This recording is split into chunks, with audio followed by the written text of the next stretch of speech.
The heat in eastern North Carolina was a physical presence, a heavy blanket that smothered the landscape in a shimmering haze. At the Sandhills firing range, a privately owned patch of dusty earth and sun-bleached targets just outside the sprawling footprint of Fort Bragg, the air tasted of baked clay and cordite. It was a place where the weekend brought out a mix of hobbyists, retired lawmen, and off-duty soldiers looking to keep their skills from rusting in the humidity. Among them, almost invisible in her simplicity, was Sergeant Anya Sharma. Dressed in worn blue jeans and a plain gray t-shirt, with her dark hair pulled back into a severe functional bun, she was just another face in the crowd. There was nothing about her that screamed soldier, let alone hinted at the silent storm of discipline that raged within her. To the casual observer, she was just a woman, perhaps a bit too serious, methodically loading magazines for a standard issue. M4 carbine that looked almost too big for her lean frame. She worked with an economy of motion, her hands sure and steady, her focus absolute. This was her sanctuary, the one place where the noise of her life, the endless paperwork, the supply requisitions, the suffocating quiet of her barracks room could be silenced by the sharp, clean report of a rifle. Anya was a logistics specialist in the U.S. Army. Her days were a blur of spreadsheets, inventory checks, and the relentless, grinding machinery of keeping a fighting force supplied. She was good at her job, respected for her efficiency, but it was a world away from the reasons she had first put on the uniform. The range was her connection to that original purpose, a weekly ritual to remind herself of the soldier she was trained to be, even if no one else ever saw it. She raised the M4, settling the stock into the familiar hollow of her shoulder. The world narrowed to the small circle of her optic. She saw the black rings of the paper target 100 yards downrange, the heat making the image dance. She exhaled slowly, her breath a silent prayer for stillness. Her finger curled around the trigger, applying steady pressure until the rifle bucked against her, sending a single perfect shot into the void. She didn't need to check the spotting scope. She knew where it had hit. Center mass. Black. The rhythm of her practice was shattered by the arrival of a new group. They didn't so much arrive as descend upon the range, their presence announced by the crunch of gravel under the tires of an oversized pickup truck and the booming laughter that followed. They were 5 of them, all built like Greek statues carved from granite and ego. They wore expensive tactical gear, their arms covered in the kind of tattoos that told stories of distant, dangerous places. They were Navy SEALs, and they moved, with the predatory grace of men who knew they were at the top of the food chain. Their leader, a man with the cold, confident eyes of a hawk and the chiseled jaw of a recruiting poster, strode onto the firing line as if he owned it. His name, Anya would soon learn from the deferential tones of his men, was Lieutenant Commander Thorne. He scanned the line, his gaze dismissing the weekend shooters until it landed on Anya. A slow, condescending smirk spread across his face. He leaned over to one of his men, a mountain of a man with a thick beard, and muttered something just loud, enough for Anya to hear over the crack of a nearby pistol. "Look at this! Army's letting the paper pushers out to play." The bearded SEAL chuckled. "Careful, ma'am," he called out, his voice dripping with mock concern. "That thing's got a bit of a kick." Anya's jaw tightened, but she didn't turn. She had learned long ago that reacting to such taunts only fueled the fire. She was a woman in a man's world, a logistics sergeant on a base full of combat arms alpha males. Invisibility was her armor. She kept her eyes downrange, took another breath, and sent another round into the black heart of the target. Her refusal to engage seemed to irritate Thorne more than any retort could have. He and his team took the lane next to hers, their movements loud and ostentatious. They set up elaborate drills with multiple targets, transitioning from rifles to pistols with a flashy, aggressive speed designed to draw attention. They were a whirlwind of controlled violence, a perfectly choreographed display of skill and arrogance. With every perfectly executed reload, with every cheer from his men, Thorne would cast a sideways glance at Anya, as if expecting her to be impressed, or perhaps intimidated. She offered him nothing. She continued her slow, methodical practice. One shot. Breathe. Exhale. Squeeze. Another perfect hole appeared in the paper, almost touching the first. Her group was tight, a small, deadly cluster no bigger than a silver dollar. It was the kind of shooting that spoke not of flash, but of a deep, unshakable foundation of discipline. It was quiet perfection, and to a man like Thorn, who thrived on loud accolades, it was an insult. He finished his drill with a flourish, slamming a fresh magazine into his rifle with unnecessary force. The weapon he used was a thing of beauty, a custom-built machine of black steel and cutting-edge technology that made Anya's standard-issue M4 look like a relic. He barked an order to his men, who began setting up an even more complex scenario. Targets at varying distances, some partially obscured, requiring the shooter to move, to think, to adapt. Thorn strode to the line and attacked the course. He was a blur of motion, dropping to a knee, snapping up to fire, transitioning between targets with a speed that was truly breathtaking. The rifle was an extension of his body, a tool he wielded with absolute authority. Bullets tore through paper, steel targets rang out in protest. It was a masterful performance, and when it was over, his men erupted in cheers. "That's how it's done!" one of them yelled. Thorn basked in the praise for a moment, his chest puffed out. Then he turned his attention back to Anya. The time for subtle mockery was over. He was going to crush her quiet confidence under the heel of his undeniable superiority. He walked over to his shooting bench and methodically unloaded his prized rifle. He ejected the magazine, cleared the chamber, and made a show of ensuring it was safe. Then he picked it up and walked the few feet to where Anya was standing. The other shooters on the range had fallen silent, sensing the confrontation that was about to unfold. The air grew thick with tension. Thorn placed the custom rifle on the bench in front of Anya, the sleek metal gleaming under the harsh sun. It was an offering and a challenge, a gift wrapped in contempt. "All right, Sergeant," he said, his voice, a low rumbling sneer that carried across the now silent range. "You've been watching the pros. You've seen how a real soldier shoots." He gestured to the complex course his men had set up, the array of targets standing like a silent jury. "Your turn." The words hung in the hot, still air. His men chuckled, a low, predatory sound. They leaned against the posts of the shooting bay, arms crossed, ready for the show. They expected her to stammer an excuse, to shrink away from the challenge, to admit that she was out of her league. They expected her to fail, and they were eager to watch it happen. Anya looked down at the magnificent weapon before her. It was a masterpiece of engineering, a far cry from her familiar battered M4. Then she looked up, past the rifle, and met Lieutenant Commander Thorn's cold, arrogant eyes. The entire range held its breath, their eyes fixed on the quiet logistics sergeant and the elite warrior who had just thrown down the gauntlet. For a long moment, she said nothing. Her face was a mask of calm, revealing nothing of the emotion swirling within her. Then she took a slow, deliberate breath, the same measured breath she took before every shot. Her hand, steady and sure, moved from her side and hovered for a second over the cold, unfamiliar steel of the SEAL's rifle. The world seemed to shrink until it was nothing but her, the man before her, and the challenge that lay between them. The silence at the Sandhills firing range was absolute, broken only by the faint, distant hum of cicadas and the sound of Anya Sharma's own steady breathing. Every eye was on her, waiting. Thorn's smirk was fixed in place, a mask of arrogant certainty. He had backed her into a corner, and now he was going to enjoy the spectacle of her humiliation. Anya's hand, which had been hovering over the rifle, descended. Her fingers wrapped around the pistol grip. The weapon was heavier than her M4, the balance point further forward. The texture of the custom stippling was rough and unfamiliar against her palm. Yet, as she lifted it from the bench, a strange and powerful sense of déjà vu washed over her. It felt like shaking hands with a ghost, a phantom from a life she had long since buried. With a series of fluid, economical movements, she began to check the weapon.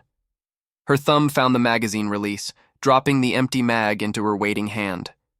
She racked the charging handle, her eyes verifying the empty chamber. She slapped the bolt release, sending it home with a sharp metallic clack. She shouldered the rifle, her cheek finding the stock as if it were molded for her.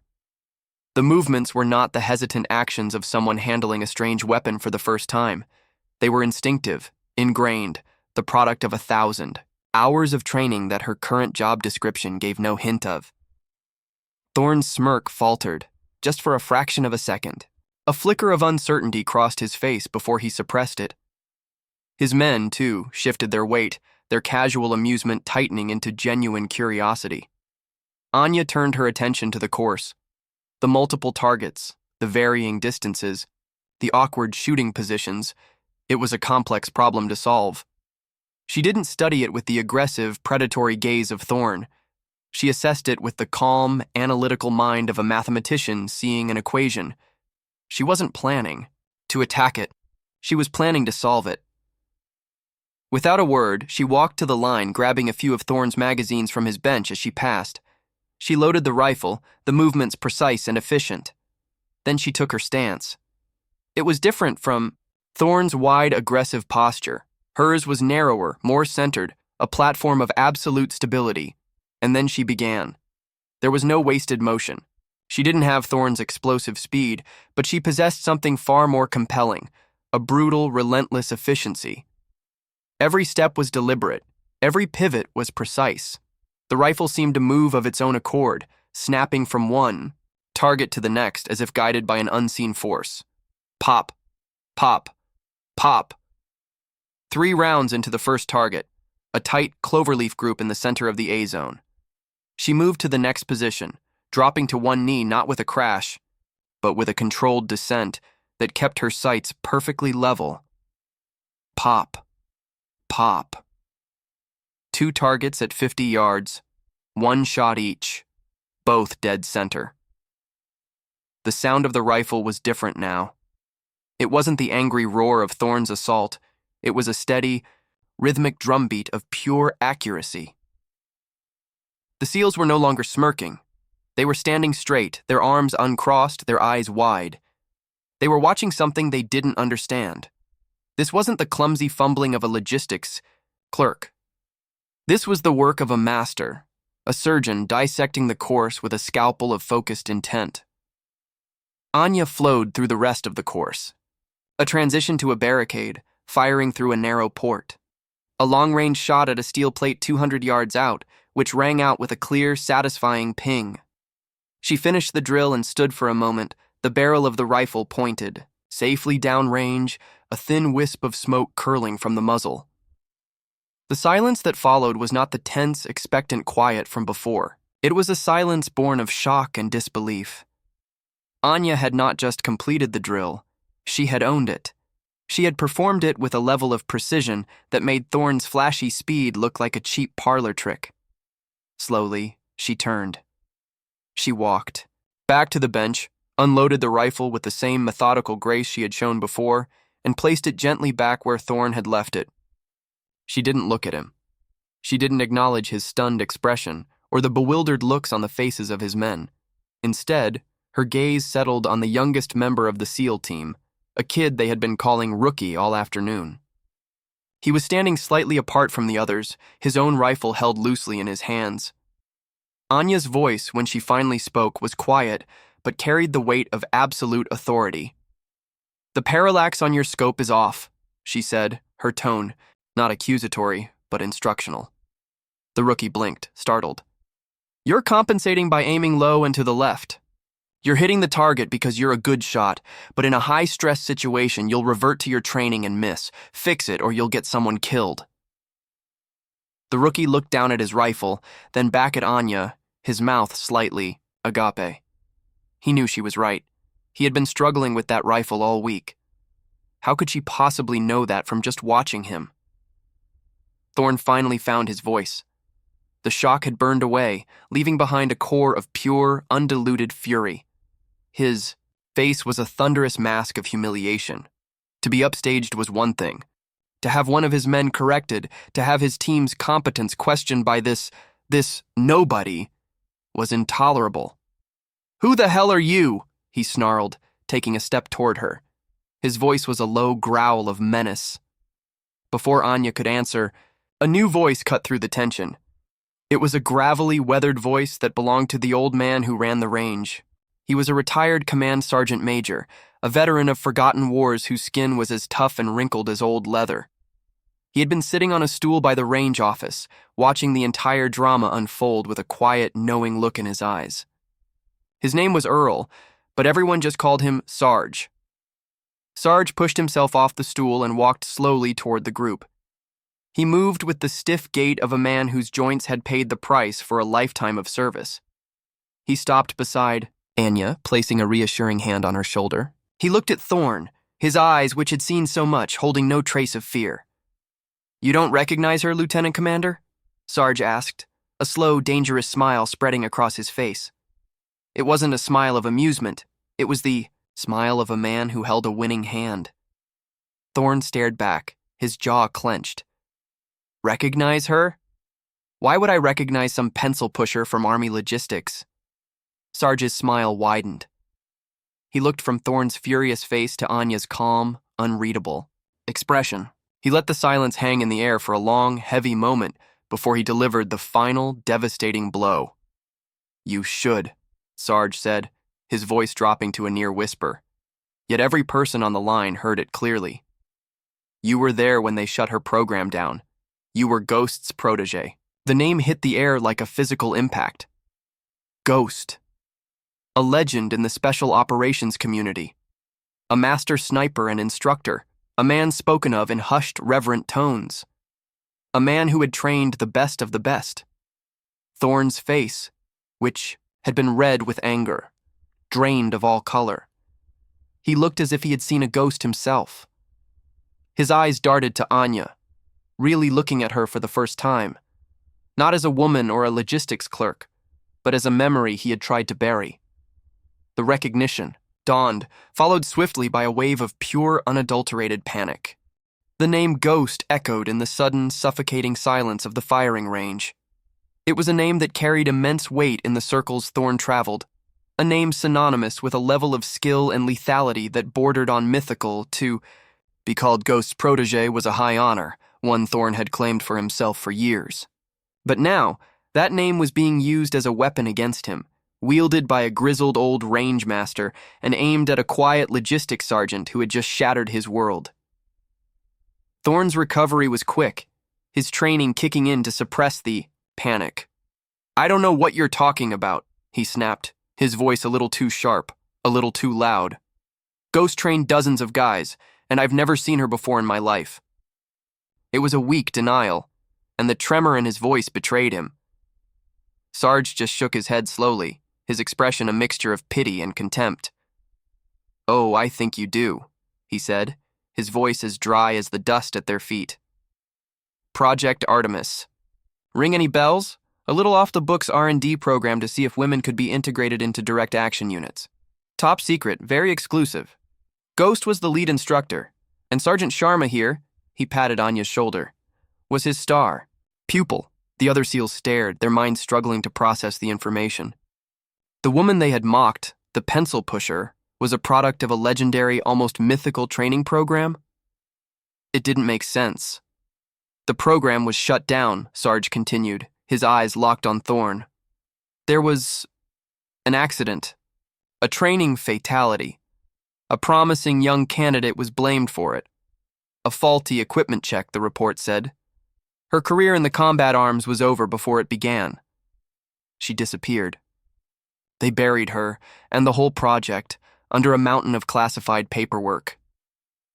Thorn's face was a mask of stone, but a muscle twitched in his jaw. He remembered it all. The promising candidate, the accident, the investigation. He remembered her face, younger then, streaked with dirt and tears, as she stood before the Board of Inquiry. Anya herself stood frozen, the past rushing back at her like a tidal wave. Project Artemis. The name was a scar on her soul. It was the best and worst time of her life, a period of intense challenge and camaraderie that had ended in tragedy and betrayal. The accident, it had cost her everything. Her friend, Sarah, her career, her identity. The official report had cleared her of criminal negligence, but had cited her with a failure to perform a secondary inspection on a piece of climbing gear. That citation was a black mark she could never erase, a stain that had rerouted her life into the sterile, predictable world of logistics. She looked at Thorne, and the pieces began to click into place. He had been there. He was a young SEAL, attached to the program as an observer, one of several men Ghost was mentoring. He had been on the periphery, a witness to her rise and her fall. The confrontation was too much. The ghosts were too real. Without another word, Anya turned, packed her gear with trembling hands, and walked away from the range, leaving the stunned SEALs and the smirking Sarge behind. But as she drove back to the base, the quiet resignation that had defined her life for years began to burn away, replaced by a cold, hard anger. For years, she had accepted the official story. She had accepted her fate, but seeing Thorne's panicked face, hearing Sarge's words, had reignited a suspicion she had long ago forced herself to extinguish. The accident wasn't just an accident. Back in her small, Spartan barracks room, Anya sat in front of her laptop. Her job in logistics gave her access to a labyrinthine network of military databases. It was a power she rarely used for anything beyond tracking a shipment of spare parts or verifying a supply manifest. Now, she was going to use it to dig up her own grave. She typed in the old code words, the forgotten project numbers. Project Artemis. Most of the files were sealed, locked behind layers of classification she couldn't possibly breach. But she wasn't looking for the whole story. She was looking for the cracks. She pulled up personnel manifests, training schedules, equipment logs. She cross-referenced dates and names, building a digital map of a past someone had tried very hard to erase. A few days later, a figure detached himself from the evening shadows near the post gym. It was the rookie, Petty Officer Miller. He looked nervous, out of place in the heart of Army territory. "Sergeant Sharma," he said, his voice low. "Can I talk to you?" Anya eyed him warily. "What do you want, Petty Officer?" What you said at the range about my scope." "You were right," he admitted. "I had the armorer look at it. It was a factory defect. I just wanted to say thank you." He paused, hesitating. "And I wanted to say that the way Thorne treated you, it wasn't right. None of us knew." "Knew what?" Anya asked, her voice flat. "About you. About that program," Miller said. "Thorne's been acting strange ever since that day. Paranoid. Angry. He keeps talking about Ghost, about how he was the only one who truly understood his methods. He's always been obsessed with his own legend. What happened back then?" Anya saw a genuine curiosity in the young SEAL's eyes, not malice. She saw an ally. "It's complicated," she said. "Help me understand," he urged. "Something feels wrong about this." Taking a leap of faith, Anya told him. She told him about the accident, about her friend Sarah falling from the climbing tower, about the official report that blamed a faulty carabiner that she was supposed to have inspected. She told him how Thorne had been there, and how his testimony, as an expert observer, had carried so much weight with the inquiry board. Miller listened, his expression growing more serious with every word. "Thorne built his career on being Ghost's protege," he said slowly. "If you were the real star pupil, that's a threat to his whole identity. He offered to help, to use his own access within the naval special warfare community, to see what he could find from his end. Their combined efforts yielded a breakthrough. Miller found the original unredacted equipment logs from the training facility, buried in an old, archived server. He sent the file to Anya. Her heart pounded as she opened it. There it was, the log for the day of the accident, a list of ropes, harnesses, and climbing hardware. And one entry that made the air leave her lungs, a specific high-strength carabiner, the exact one that had failed, had been signed out that morning. But the signature next to the entry wasn't hers. The log showed it had been checked out, used for a separate individual training exercise, and then returned to the gear locker shortly before her team's scheduled climb. The signature was clear, unmistakable. L.T. Seedichter Thorne. But that wasn't all. A later entry in different ink had been added, a note, initialed by the supply clerk, stating that the original sign-out was a clerical error and that the equipment was part of the general issue for Sergeant Sharma's team exercise. The log had been altered, a forgery. A lie. Thorne hadn't just been a witness. He had handled the very piece of equipment that had killed her best friend. He had used it, returned it to the locker, and then stood by and let her take the fall when it failed. Anya stared at the screen, a storm of grief and rage swirling inside her. This changed everything. This wasn't just a cover-up of a tragic accident. This was something far darker. As she tried to process the enormity of the betrayal, her laptop chimed with the arrival of a new email. The sender was an encrypted, anonymous address. The subject line was blank.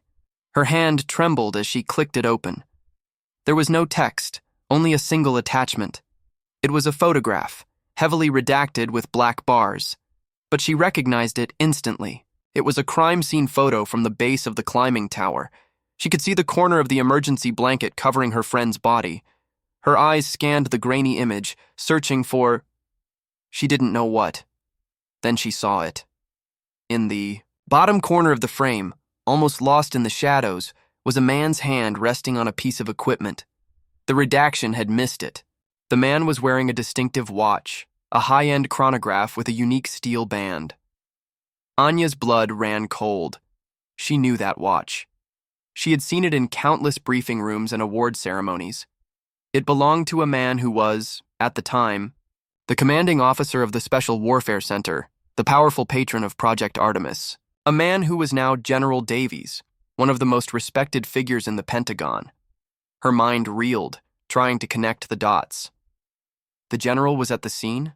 Why? Why was his presence redacted from the photo?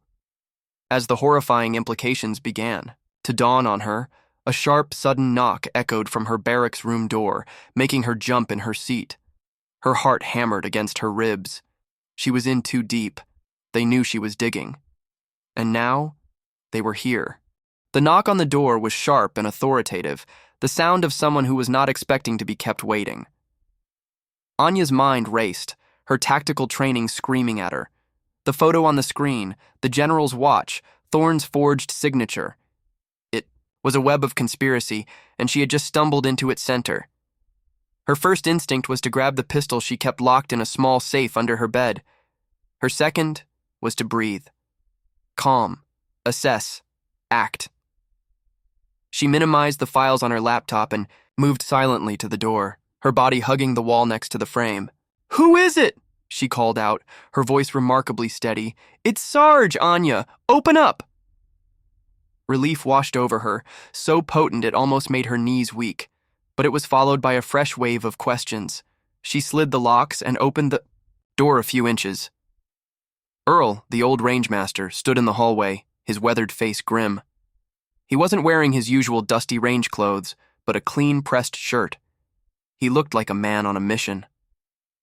"We need to talk," he said, his eyes glancing up and down the empty corridor.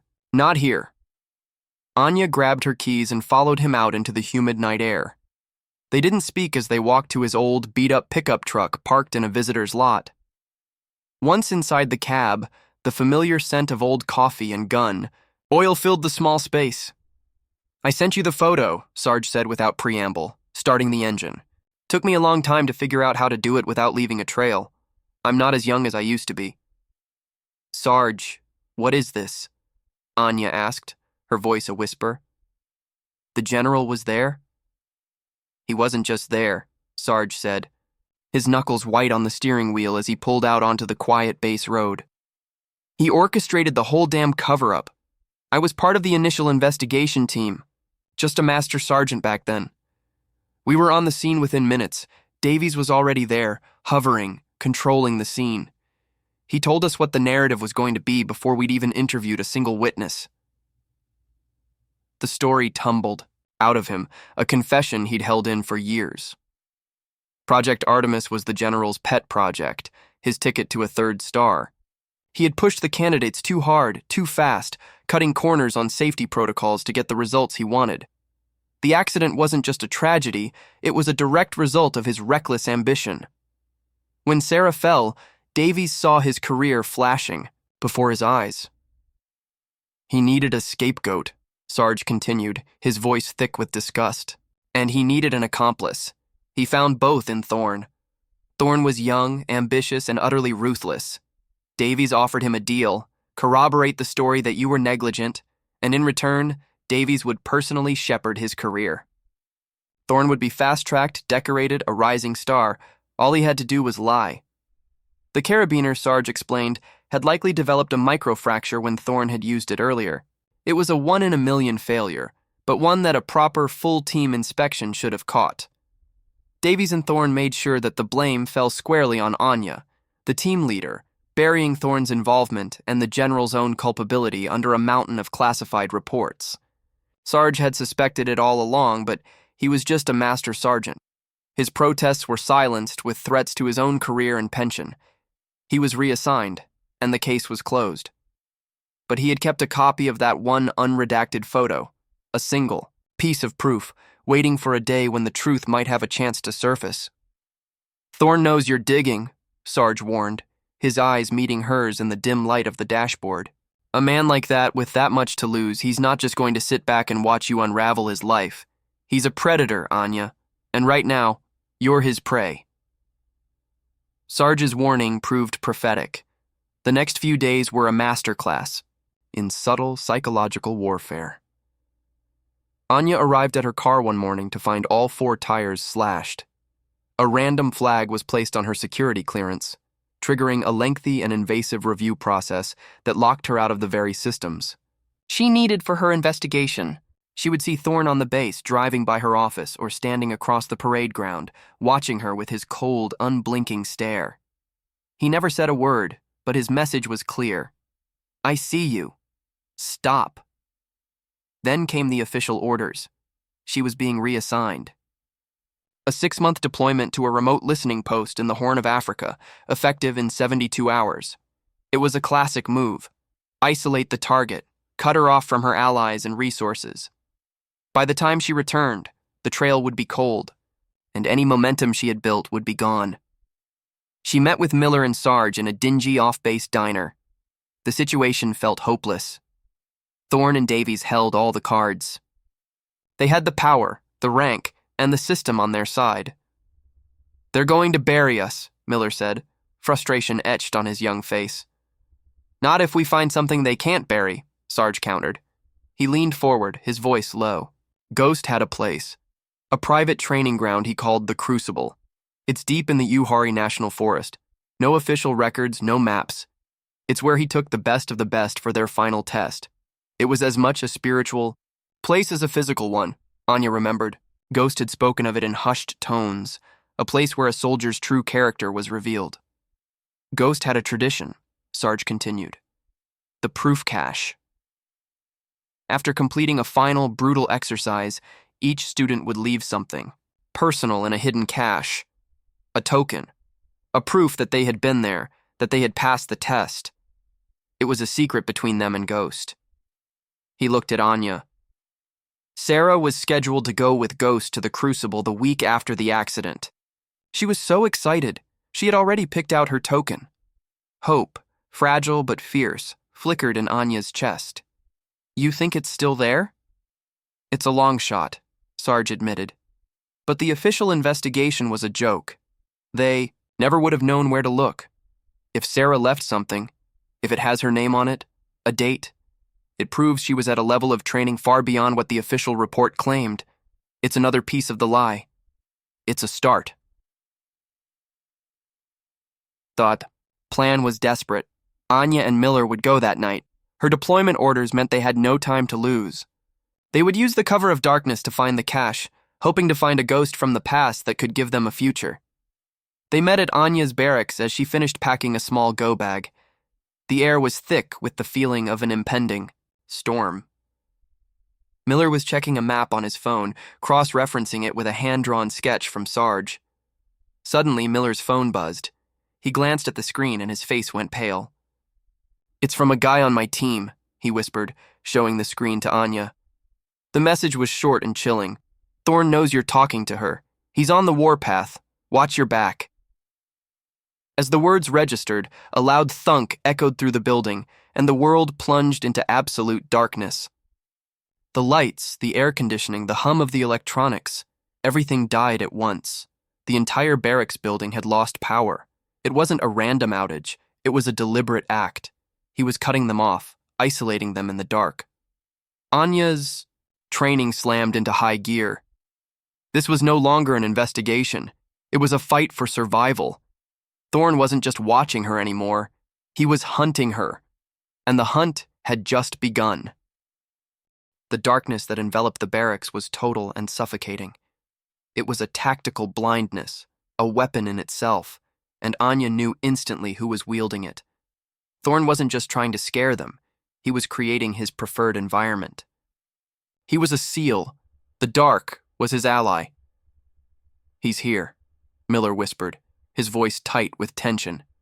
He was a warrior, trained for the chaos of battle. But this was different. This was personal, a predator stalking them in their own sanctuary. "He cut the main breaker for the building," Anya said, her voice a low, steady calm in the disorienting blackness. Her mind was already working, processing, adapting. The fear was there, a cold knot in her stomach, but her training was a stronger force. "He'll expect us to panic, to try and run blindly. We're not going to do that." She moved with a silent, practiced familiarity through her own room, her hands finding key items by touch. A small, powerful flashlight with a red lens to preserve their night vision, the keys to her truck, the heavy steel of her personal sidearm. She handed a second light to Miller. "He'll be watching the main exits," she reasoned. "The stairwells, the front door. He'll want to funnel us into a kill zone." "So we don't use the exits," Miller finished, catching on immediately. The game had begun. It was a tense, nerve-shredding ordeal of cat and mouse played out in the echoing hallways of the darkened building. They could hear him moving, the faint scuff of a boot on the linoleum floor, a shadow passing a moonlit window. He was methodical, sweeping the building floor by floor. Anya and Miller used their knowledge of the layout, moving through laundry, rooms and storage closets, their breaths held tight in their chests. Twice they had to freeze in place, pressing themselves into alcoves as Thorn's powerful flashlight beam cut through the darkness just feet away. He was hunting them with the patient, terrifying confidence of an apex predator. They finally made their escape through a ground-floor utility hatch, emerging into the humid night air, their hearts pounding. They didn't run. They moved in a low crouch, using the shadows of the surrounding buildings as cover until they reached Sarge's waiting truck, parked in a far corner of the lot, its engine already rumbling quietly. "He was inside," Anya said as they piled in, the words coming out in a rush of adrenaline. "I know," Sarge said, his face a grim silhouette. "Get in. We're burning daylight." The drive to the Uwharrie National Forest was a tense, silent affair. The darkness of the city gave way to the deeper, more profound blackness of the countryside. As they turned onto the winding dirt roads that led deep into the forest, Anya felt a strange sense of homecoming. This was Ghost's territory. She was on his ground now. Sarge stopped the truck at a small, unmarked trailhead. "This is as far as I go," he said. "The rest is on foot. The spot you're looking for is a rock outcrop that looks like a wolf's head. You'll know it when you see it. The cache is under a loose stone at its base." Anya and Miller stepped out into the wilderness. The air was cooler here, thick with the smell of pine and damp earth. The only sounds were the chirping of crickets and the rustle of unseen things in the undergrowth. They moved with purpose, Miller navigating with a GPS while Anya read the terrain, her memories of Ghost's brutal training exercises sharpening with every step. After an hour of hiking, they found it. A massive granite formation shaped by centuries of wind and rain into the unmistakable silhouette of a howling wolf. It was just as she remembered it. A place of pain, exhaustion, and ultimate triumph. "This is it," she breathed. They found the loose stone at the base, and Miller used a pry bar to move it. Underneath was a small, weatherproof metal box. Anya's hands trembled as she lifted the lid. Inside, nestled on a bed of dry leaves, were a handful of small items. A spent sniper casing with initials carved into it, a challenge coin, a small carved wooden bird, and at the bottom, a simple tarnished silver locket. Anya picked it up. She knew it instantly. It was Sarah's. She opened it. On one side was a tiny photo of her and Sarah, arms thrown around each other, grinning after completing a grueling 20-mile march. On the other side, engraved in the silver, were their initials, a date, and a single word. Always. Tears welled in Anya's eyes. It was proof. Sarah had been here. She had passed the test. A sudden sharp snap of a twig behind them shattered the moment. They spun around, flashlights cutting through the dark. Miller raised his weapon. A figure stepped out from behind a massive oak tree, his hands raised in a gesture of surrender. But he was smiling. It was Thorn. "I knew you'd come here," he said, his voice calm, almost conversational. Ghost always did love his little secrets. Touching reunion. But it's over. "It is over, Thorn," Anya said, her voice cold as steel. "But not for us." "Oh, I think it is," he replied. And from the shadows all around them, more figures emerged. 3 of Thorn's most loyal SEALs, armed and ready. They were outmanned, outgunned, and miles from any hope of help. But Thorn had made a critical mistake. He had cornered his prey, on her own ground. This wasn't just a forest to Anya. It was a weapon. She knew every dip in the terrain, every game trail, every shadow. "Miller, right flank." "On my signal," she whispered, her voice barely audible. What followed was not a firefight. It was a lesson in tactics. Anya and Miller melted into the forest, becoming ghosts themselves. They used the darkness, the terrain, and Thorn's own aggressive tactics against him. Miller, following Anya's whispered commands through his radio, created diversions, drawing the attention of the other SEALs, separating them, while Anya moved like a phantom, a whisper in the trees. She took them, down one by one, not with lethal force but with debilitating precision. A non-lethal takedown that left one SEAL disarmed and immobilized. A cleverly sprung trap using a deadfall branch that sent another tumbling down a short, steep embankment. She was a force of nature, turning Ghost's training ground into a nightmare for the men who hunted her. Finally, only Thorn was left, crashing through the undergrowth, disoriented and furious, his team gone silent. Anya herded him, using sound and shadow, pushing him exactly where she wanted him to go. He stumbled into a small clearing, his back against the base of the wolf's head rock formation. He was trapped. Anya stepped out of the shadows, her pistol, held steady, aimed at his center mass. "Drop it," she commanded. Defeated and enraged, Thorn threw his rifle to the ground. He was breathing heavily, his face scratched and bleeding, his arrogance stripped away, leaving only raw, ugly hatred. "You think this changes anything?" He spat, his voice a venomous hiss. "You think anyone will believe a disgraced logistics clerk over me? Over a general?" He started to laugh, a broken, desperate sound. "It was so easy. Davies needed a fall guy, and you were perfect. Ambitious, little girl playing soldier. Sarah's death was a gift. It cleaned up the general's mess and got you out of my way for good." He was confessing, spitting out the poison he had held inside for years, convinced that his words had no power here, in the deep, dark woods. He was arrogant even in his final moments of defeat, certain that his rank and connections made him untouchable. "You have no proof," he sneered, a final defiant taunt. "It's your word against a decorated SEAL commander and a 3-star. General." From the shadows behind Thorn, a figure stepped out. It was Miller. He was holding his phone, its screen glowing in the darkness. A small red icon was blinking in the corner. "You're wrong," Miller said, his voice ringing with quiet triumph. "I have all the proof I need." As Thorn's face fell, the color draining from it in the pale moonlight, a new sound broke, the silence of the forest. It was the distant, unmistakable sound of multiple vehicles, their engines grinding as they navigated the rough terrain, their headlights cutting through the trees, getting closer and closer. Thorn's eyes widened, a flicker of hope in them. His backup. But as the vehicles drew nearer, Anya knew. They weren't his. The approaching headlights sliced through the dense forest, casting long, dancing shadows that turned the trees into silent, watching giants. Thorne's momentary flicker of hope was extinguished as the vehicles came into view. They weren't. The unmarked SUVs of a clandestine SEAL team. They were the unmistakable olive-drab trucks of the military police, their official markings stark and clear in the glare.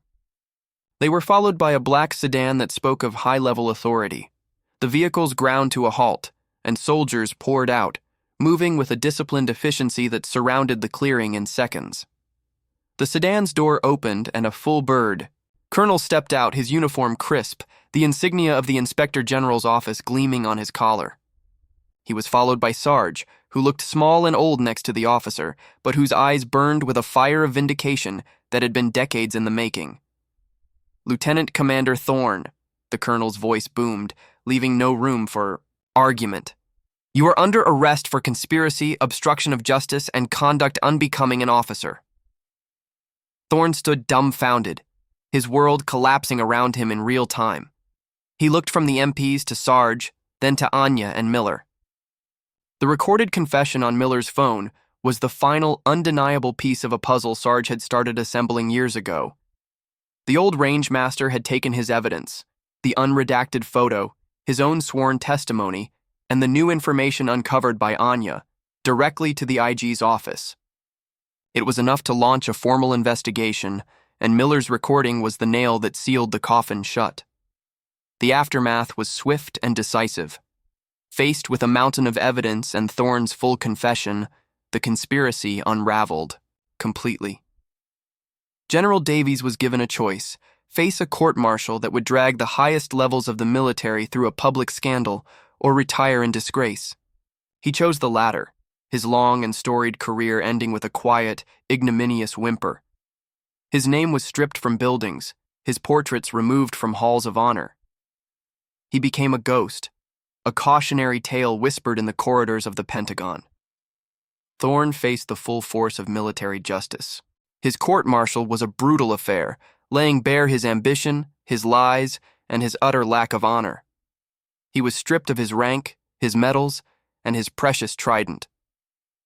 He was sentenced to a long term in the military prison at Leavenworth, trading his decorated career for a small cell and a lifetime of regret. The truth of Project Artemis was finally declassified. The official record was corrected, and the program was cited as a pioneering effort in military integration. Anya's name was officially and publicly cleared of all wrongdoing.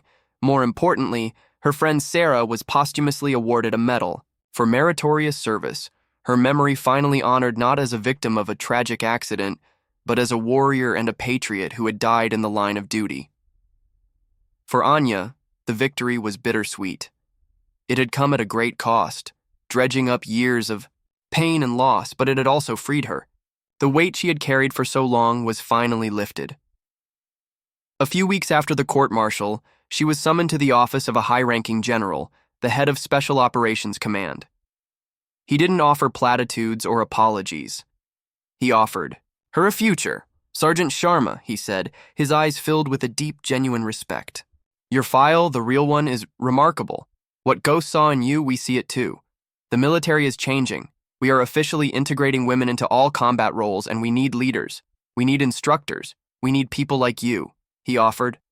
Her a full reinstatement into the Special Operations community, a promotion to Sergeant First Class, and a position as an instructor at the very school where Ghost had once trained his legends. It was everything she had ever wanted, a dream she had been forced to bury years ago. She accepted. Months later, the North Carolina sun beat down on a different range, this one on the grounds of the Advanced Training Facility at Fort Bragg. Sergeant First Class Anya Sharma stood before a new class of Special Operations candidates. They were the best of the best, men and women who had pushed themselves to the absolute limit to be there. Anya was no longer the quiet, invisible logistics sergeant. She was a figure of authority, her voice calm but commanding, her presence radiating, a confidence born not of arrogance but of immense skill and hard-won experience. She moved among the candidates, correcting a stance here, adjusting a grip there, her teaching style a perfect blend of Ghost's relentless precision and her own quiet empathy. Standing slightly apart from the group, watching her with a look of profound admiration, was Petty Officer Miller. True to his word, he had requested a transfer, leaving the SEALs to join this new integrated unit, wanting to serve under a leader he truly respected. The day was hot, and the training was grueling. One of the new candidates, a young ranger, cocky and full of swagger, was getting frustrated with a difficult marksmanship drill. He was fast, but his shots were sloppy. "This drill is pointless, Sergeant," he grumbled, loud enough for the others to hear. "It's about speed, not sitting there aiming all day." Anya stopped and turned to face him. The other candidates tensed, expecting a harsh reprimand. A flicker of the old arrogance, the same dismissive attitude she had faced from Thorn, was staring back at her. But Anya didn't get angry. A calm, knowing smile touched her lips. She walked over to the young ranger. Without a word, she took the rifle from his hands, expertly unloaded it, and placed it on the shooting bench in front of him. She looked him directly in the eye, her gaze steady and challenging. "You're right. It's not about aiming all day," she said, her voice clear and strong, carrying across the range. "It's about making every single shot count." She gestured to the complex array of targets downrange, a mirror of the same drill that had started this whole journey. "Your turn." The words were the same, but the meaning was entirely different. It was not a mockery, it was not a put-down, it was an invitation, a challenge to be better, a chance to prove his worth based on skill alone. The young ranger stared at her, his cockiness deflating, replaced by a dawning respect. He picked up the rifle, his movements suddenly more deliberate. Anya watched him, then turned her gaze to the rest of the candidates. She had not just reclaimed her own life and honored her friend's memory. She had become something more. She had become a guardian of a legacy, ensuring that the next generation of warriors would be judged not by their gender, their rank, or their ego, but by the content of their character and the precision of their aim. The ghost of the past had been laid to rest, and in its place stood a new legend, forged in fire and betrayal, and defined by the quiet strength of a true soldier.